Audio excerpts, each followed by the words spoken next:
atuais referendas de chocolate, servido em taça de jornal. Em determinada época, esta pouco embora prometeu a importante jornalista. Em 1519, um navegador espanhol chamado Hernán Cortés chegou à América. E, segundo o calendário azteca, este era justamente o ano em que o Deus Tentador tinha prometido voltar.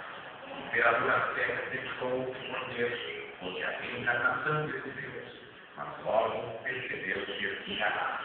Porém, Cortés, impressionado com o fato de grandes cacau serem utilizados como dinheiro pelos aztecas e vendo que este dinheiro, literalmente minado, levou os frutos divinos ao rei Carlos V da Espanha, iniciando assim a corrida do cacau pelo mundo.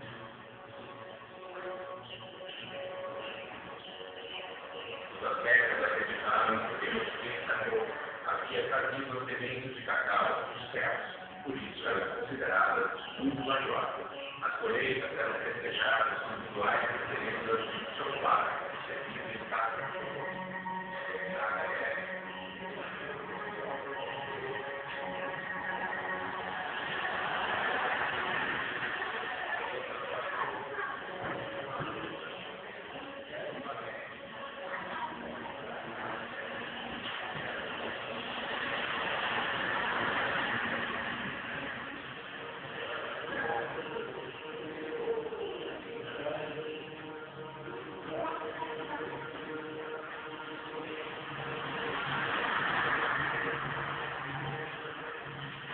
A embarcação, amor.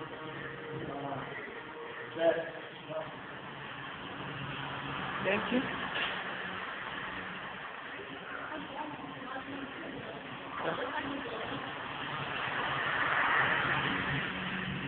Tá bom então. Não, foto não dá, tá filmando. Vamos.